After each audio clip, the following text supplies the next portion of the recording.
Aujourd'hui, demain, émission 6. Merci d'être là. Cette émission est plus théorique, sans doute un peu moins théâtrale que la précédente, mais demeure une discussion ouverte sur sensiblement le même intérêt que nous débattions lors de l'émission précédente, à savoir ce sentiment d'urgence, ce sentiment qu'il faut changer les choses et vite en ce qui concerne les bibliothèques publiques afin d'assurer une très belle place au soleil à ces très belles institutions dans le futur.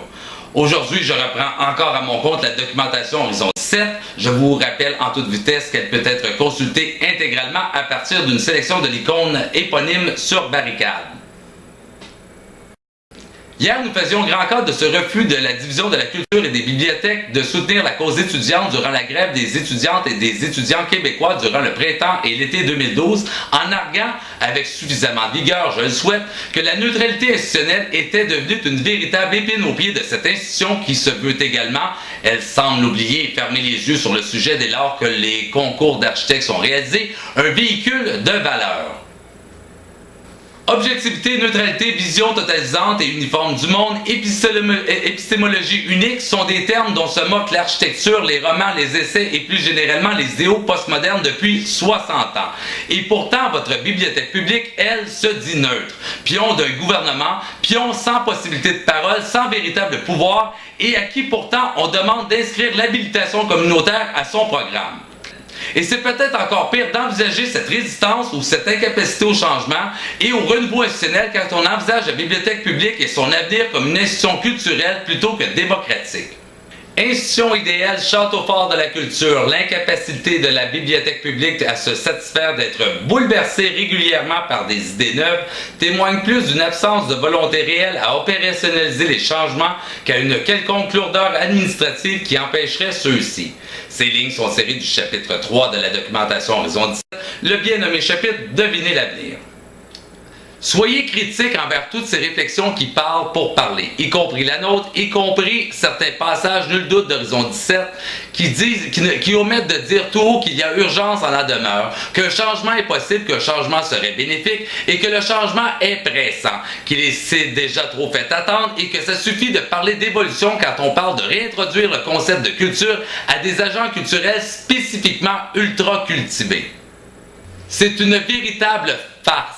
Ça suffit de parler de finances publiques lorsqu'on parle de culture et du monde des idées. C'est une autre véritable farce. Ça suffit parce que nous, ce qu'on veut, c'est travailler à la culture, c'est travailler sur le marché des idées, c'est travailler à ce que l'imagination ne devienne jamais, au grand jamais, une ressource non renouvelable pour l'enrichissement individuel et collectif et dans tous les détours imaginables et inimaginables de notre économie, de notre société, de nos politiques, de nos communautés et de notre démocratie. Sur la barricade, nous avons besoin d'aide pour réaliser une belle et pertinente section sur l'intérêt de l'avenir de la bibliothèque publique. Lancez-vous, critiquez Horizon 17, lancez-vous, couchez vos idées sur papier et inscrivez-les parmi les réflexions sur le futur bibliothécaire ou aidez-nous à organiser les idées des autres afin de favoriser et démocratiser ce très beau thème essentiel au renouveau démocratique québécois, à la culture québécoise et aussi à la culture web francophone. Pour se donner un contre-pied dans le futur, pour être à cheval entre le présent, le très actuel, le très néo-contemporain et ce que laisse deviner l'avenir, Horizon 17 a cherché à identifier 3 valeurs qui pourraient émerger et s'installer culturellement, socialement, politiquement et économiquement, nul doute, dans les prochaines décades, les prochaines années peut-être même. Horizon 17, c'est une référence à l'année 2017, ce qui ajoute, nous semble-t-il du moins, à l'urgence que nous cherchons à inscrire, à imposer à cette réflexion sur l'avenir de la bibliothèque publique. 2017, c'est aussi l'année où le grand chantier Montréal Métropole culturelle viendra officiellement à terme. Cette grande entreprise qui place les bibliothèques publiques au cœur, sinon presque au cœur de sa démarche.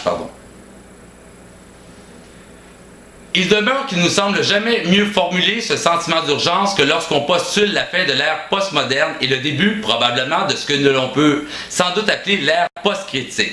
Une ère qui se peut bien avoir déjà commencé avec le début du néolibéralisme qu'on place souvent au début des années 1980. Comme ce contre-pied dans le futur et ce postulat en regard d'une ère qui se substituerait à celle du postmodernisme contribue au sentiment d'urgence, c'est ce que je vous propose de discuter brièvement et de la manière la moins indigeste possible. Si cette période très critique, très fertile en idées de tout genre, cette période qu'on appelle le postmodernisme, cette période qui a fait son pain et son beurre des débats d'idées, des multiples épistémologies, de la faillite de l'objectivité, devait demain tomber, devait demain être révolue, pourrions-nous regarder derrière et être satisfaits des changements qui ont été ébranlés, des changements qui se sont réalisés? Nous postulons que nous aurions, le cas échéant, été bernés et prenons comme exemple la bibliothèque publique qui, en outre, en termes de véhicule de valeur, semble fortement inclinée à poursuivre des idéaux dépassés, justement clamés comme faillis après la Deuxième Guerre mondiale. On en veut pour preuve accablante cette neutralité institutionnelle que nous tournions en dérision avec tant de plaisir lors de l'émission précédente.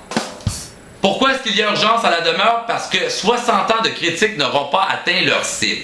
Il faut qu'on y voie. C'est à vous, c'est à moi également d'y voir, car nous sommes le changement, car nous sommes les idées. Merci d'être là. À plus tard. Merci aussi de votre intérêt. Bye bye.